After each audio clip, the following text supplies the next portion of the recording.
Assalamualaikum warahmatullahi wabarakatuh.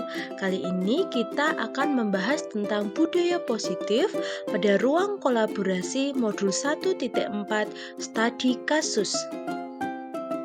Sebelumnya, perkenalkan saya Ika Kurniawati, CGP Angkatan 8 dari SDN Tampir Kulon 1, Kabupaten Magelang.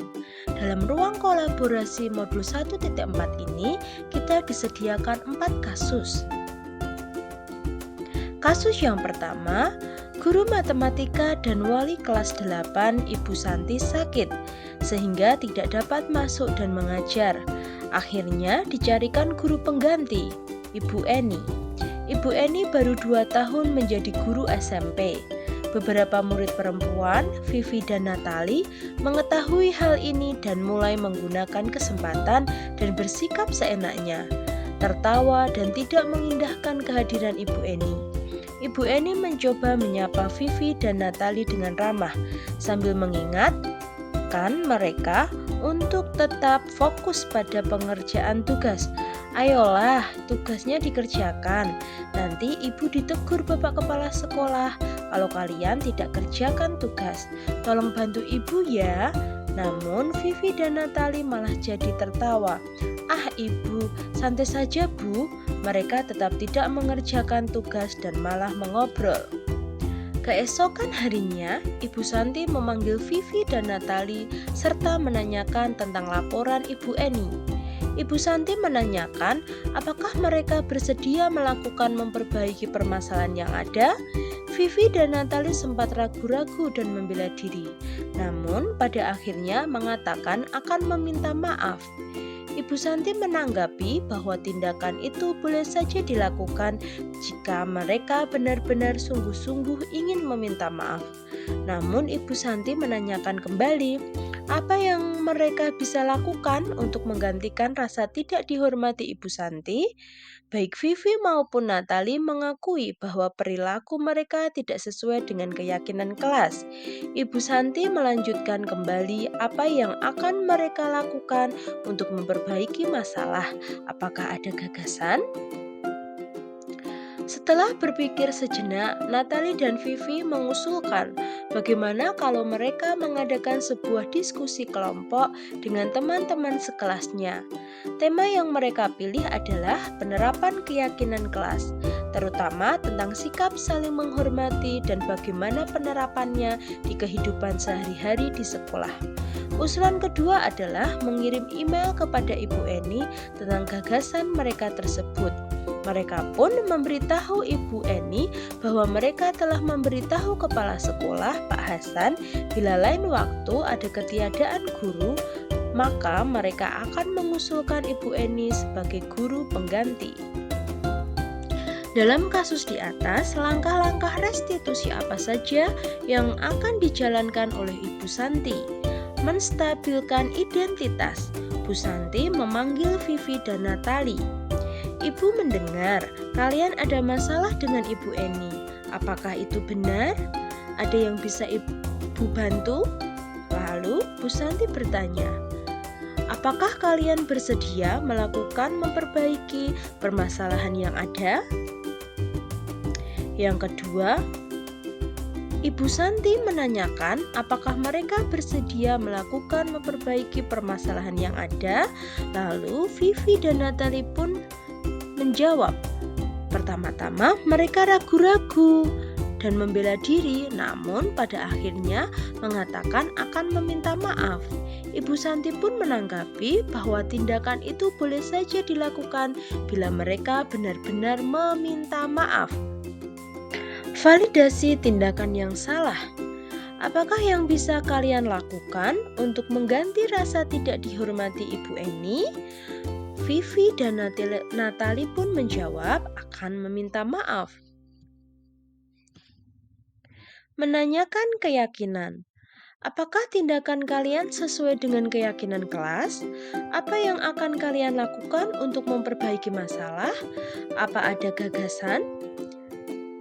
Kami mengakui perilaku kami tidak sesuai dengan keyakinan kelas, Bu. Bagaimana kalau mengadakan sebuah diskusi kelompok dengan teman-teman sekelas dengan tema keyakinan kelas, terutama tentang sikap saling menghormati dan bagaimana penerapannya di kehidupan sehari-hari di sekolah? Menurut Anda, apakah restitusi yang diusulkan Vivi dan Natali sudah sesuai dengan pelanggaran yang telah dibuat? Restitusi yang diusulkan Vivi dan Natali sudah sesuai dengan kesalahan yang telah dibuat. Mereka tidak menghormati Bu Eni dan berperilaku tidak sesuai dengan keyakinan kelas. Vivi dan Natali berjanji akan bersikap sopan, menghormati, dan mendiskusikan tentang keyakinan kelas. Apakah langkah-langkah restitusi yang telah diusulkan mereka? Yang pertama, mengadakan sebuah diskusi kelompok dengan teman-teman sekolahnya dengan tema penerapan keyakinan kelas. Mengirimkan email kepada Ibu Eni tentang gagasan mereka. Lalu memberitahu kepala sekolah, Pak Hasan, bila lain waktu ada ketiadaan guru, maka mereka akan mengusulkan Ibu Eni sebagai guru pengganti. Dalam kasus di atas, posisi apakah yang telah diambil oleh Ibu Eni dalam menangani Vivi dan Natali?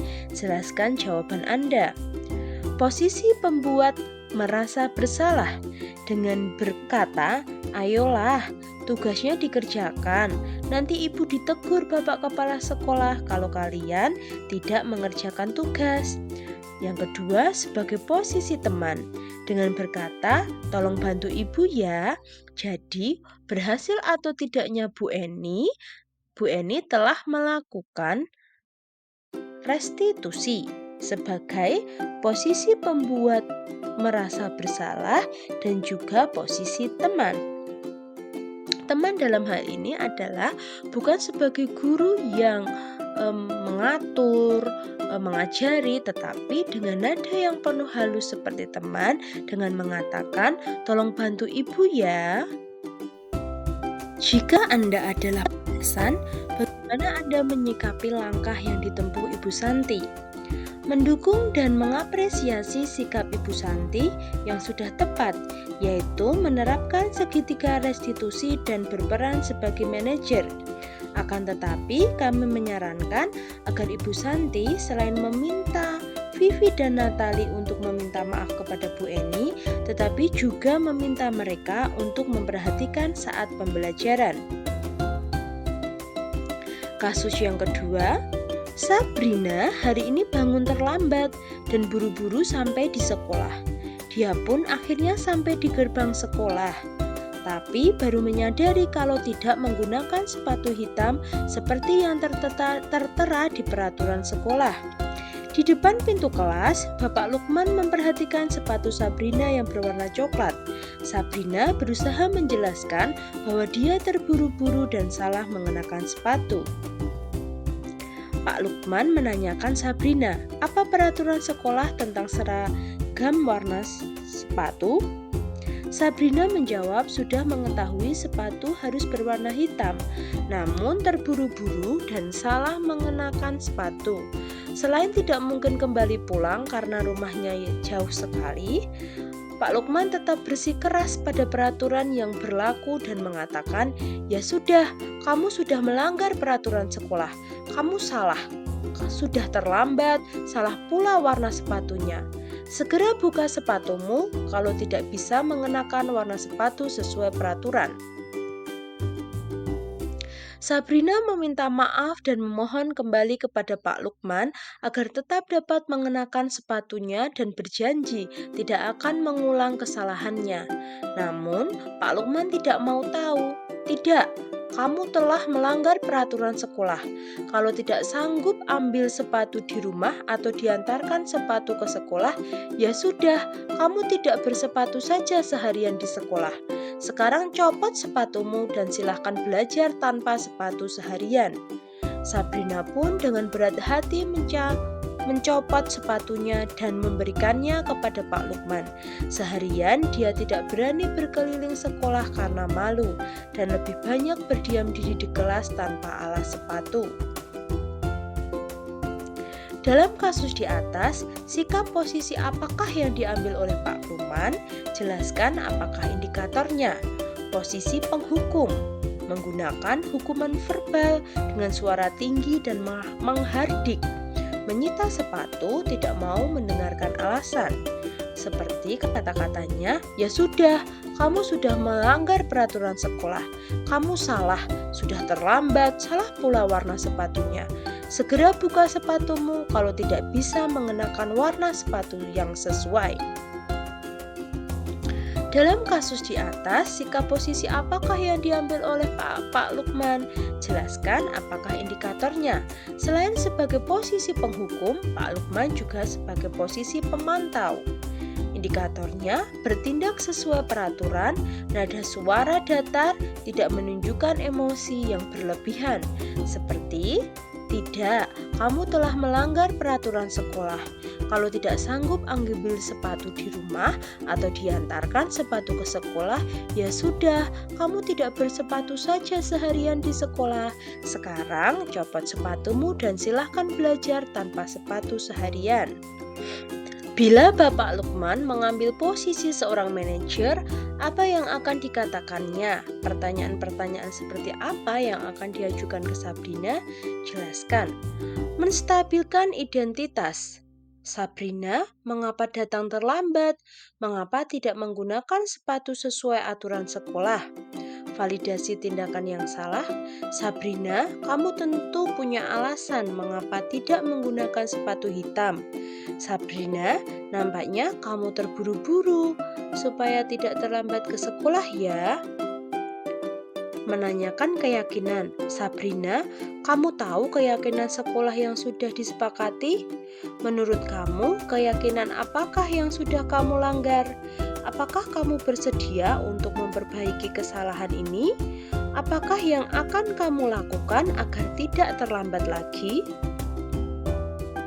Kira-kira bila Anda adalah kepala sekolah di sekolah tersebut, nilai kebajikan apa yang ingin dituju oleh peraturan harus berwarna hitam agar anak-anak disiplin mematuhi peraturan sekolah. Yang kedua, tanggung jawab, bertanggung jawab untuk mematuhi peraturan sekolah dan juga kesetaraan. Semua sepatu warna hitam agar tidak terjadi perbedaan karena semuanya setara, semua warna hitam. Kira-kira bila Anda adalah kepala sekolah di sekolah tersebut, bagaimana Anda menyikapi langkah yang diambil Pak Lukman mengenai kasus tersebut? Mencari tahu informasi permasalahan yang telah terjadi, setelah itu membimbing dan memberikan solusi untuk bertindak sebagai posisi manajer dalam menyelesaikan permasalahan siswa dengan menggunakan metode restitusi. Kasus yang ketiga, Ibu Dani sedang menjelaskan pelajaran bahasa Inggris di papan tulis, namun beliau memperhatikan bahwa Fajar masih tidur-tiduran dan tampak acuh tak acuh pada pelajarannya. Fajar, coba jawab pertanyaan nomor 3, maju ke depan dan kerjakan di papan tulis. Fajar pun tampak malas-malas maju ke depan, dan sesampai di depan papan tulis pun Fajar hanya diam terpaku sambil memegang buku bahasa Inggrisnya dan memainkan spidol di tangannya. Ayo Fajar, makanya jangan tidur-tiduran, lain kali perhatikan. Sudah sana duduk kembali. Kira-kira siapa yang bisa? Fajar pun kembali duduk di bangkunya. Hal seperti ini sudah sering kali terjadi pada Fajar, seperti tidak memperhatikan, acuh tak acuh, dan nilai-nilainya pun tidak terlalu baik untuk pelajaran bahasa Inggris.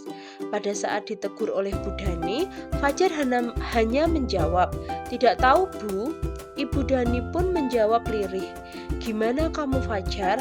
Kamu tidak kasihan sama ibu ya?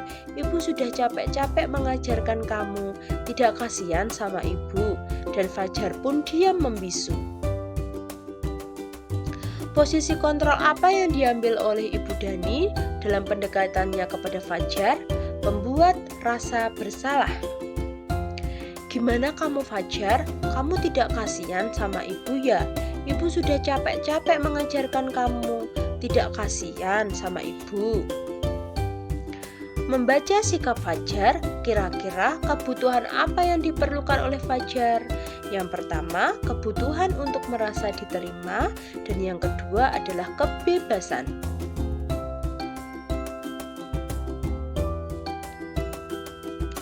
Fajar membutuhkan cinta dan kasih sayang, karena kemungkinan perilaku yang dibuat Fajar membuat gurunya memperhatikannya, termasuk teman-temannya. Indikatornya adalah sikap tidak memperhatikan, acuh tak acuh, tidur-tiduran, malas-malasan, tidak mau maju, tidak mau mengerjakan, bahkan nilai bahasa Inggrisnya tidak bagus. Fajar juga membutuhkan kebebasan. Fajar juga membutuhkan kebutuhan akan pilihan.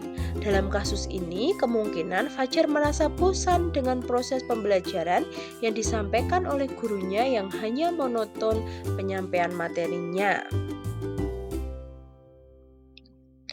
Bila mana Ibu Dani mengambil posisi pemantau, apa yang akan dilakukan atau dikatakan olehnya? Pertanyaan-pertanyaan seperti apa yang akan diajukan? Jelaskan. Fajar, tahukah konsekuensi yang harus dilakukan apabila tidak memperhatikan saat pembelajaran? Fajar, kamu tahu kan peraturan yang ada di kelas apa saja? Apabila Anda adalah kepala sekolah di sekolah Fajar dan mengetahui hal ini, bagaimana tindak lanjut Anda?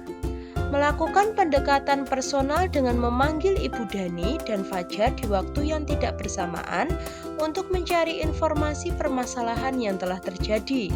Setelah itu, bertindak sebagai posisi manajer untuk menyelesaikan permasalahan antara Ibu Dani dan Fajar menggunakan tahap-tahap restitusi.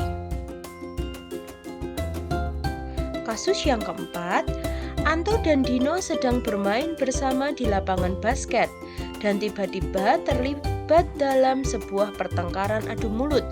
Dino pun menjadi emosi dan mengadakan kontak fisik, menarik kemeja Anto dengan kasar sampai 3 kancingnya terlepas. Pada saat itu, guru piket langsung melerai mereka dan membawa mereka ke ruang kepala sekolah. Ibu Suti sebagai kepala sekolah berupaya menenangkan keduanya, terutama Dino. Dino, sepertinya kamu saat ini sedang marah sekali. Mendengar itu, Dino pun mengalir bercerita tentang kekesalan hatinya. Ibu Suti pun melanjutkan bahwa membuat kesalahan adalah hal yang manusiawi dan bahwa mempertahankan diri adalah hal yang penting. Namun, meminta Dino memikirkan cara lain yang mungkin lebih efektif karena saat ini Dino berada di ruang kepala sekolah. Ibu Suti melanjutkan bertanya tentang keyakinan sekolah yang disepakati, serta apakah Dino bersedia memperbaiki kesalahan yang telah dilakukan terhadap Anto. Dino pun akhirnya perlahan mengangguk. Kemudian Ibu Suti balik bertanya kepada Anto, hal apa yang bisa dilakukan Dino untuk memperbaiki masalah? Anto menjawab, saya perlu kancing saya diperbaiki, Bu. Ibu saya akan sangat marah kalau melihat kancing baju saya sampai copot 3 kancing begini. Ibu Suti pun kembali bertanya ke Dino, apakah yang akan dia lakukan untuk mengganti 3 kancing Anto yang terlepas. Dino berpikir sejenak, namun menjawab, wah tidak tahu Bu, saya akan kembali mungkin ya Bu. Ibu Suti berpikir sebentar dan menanggapi, kalau dilem akan mudah terlepas kembali Dino. Bagaimana kalau kamu menjahitkan saja? Bersediakah kamu? Dino nampak ragu-ragu dan menanggapi, menjahit? Mana saya tahu bagaimana menjahit, Bu? Ibu Suti pun meneruskan, apakah kamu bersedia belajar menjahit? Dino berpikir sejenak, memandang ke meja Anto dan menanggapi, Yang mengajari saya siapa, Bu? Dengan cepat Ibu Suti menjawab, Pak Irfan, guru tata busana. Dino kembali diam sejenak memandang kemeja Anto yang tanpa kancing. Akhirnya Dino mengangguk, tanda menyetujui, dan sepanjang siang itu Dino belajar menjahit dan memperbaiki kemeja Anto. Terakhir kali terlihat kedua anak laki-laki tersebut, Dino dan Anto, pada jam pulang sekolah mereka sudah bercengkrama dan bersendau gurau kembali. Posisi kontrol apa yang telah dipraktekkan oleh kepala sekolah Ibu Suti? Hal-hal apa saja yang dilakukannya sehingga Anda berkesimpulan demikian? Posisi manajer, karena Ibu Suti menggunakan langkah-langkah restitusi dalam menyelesaikan masalah antara Dino dan Anto. Berdasarkan ilustrasi studi kasus tersebut, ada beberapa hal yang menunjukkan posisi kontrol tersebut. Pertama, Ibu Suti mengajak Dino dan Anto mendiskusikan kejadian antara mereka berdua. Yang kedua, Ibu Suti mempersilahkan Anto untuk mempertanggungjawabkan perilakunya, mendukung murid agar dapat menemukan solusi atas permasalahannya sendiri dengan melakukan restitusi. Ibu Suti mengajak Anto untuk berkolaborasi dengan Dino untuk memberikan solusi terhadap kesalahan Dino kepadanya. Dalam kasus tersebut, bagaimana Dino dikuatkan, bagaimana Anto dikuatkan oleh Ibu Suti. Anto, hal apa yang bisa dilakukan Dino untuk memperbaiki masalah? Dino, membuat kesalahan adalah hal yang manusiawi dan bahwa mempertahankan diri adalah hal yang penting. Apakah yang akan kamu lakukan untuk menggantikan 3 kancing Anto yang terlepas? Kira-kira nilai kebajikan atau keyakinan sekolah apa yang dituju dalam kasus tersebut? Jelaskan. Yang pertama, bertanggung jawab dengan perbuatannya. Yang kedua, mandiri dalam menyelesaikan masalah. Yang ketiga, peduli terhadap lingkungan sekitar. Yang keempat, saling menghargai dan saling menghormati agar tidak terjadi perselisihan. Semoga video ini bermanfaat dan menginspirasi Bapak Ibu guru semuanya. Salam guru penggerak, salam bahagia. Terima kasih. Saya akhiri. Wassalamualaikum warahmatullahi wabarakatuh.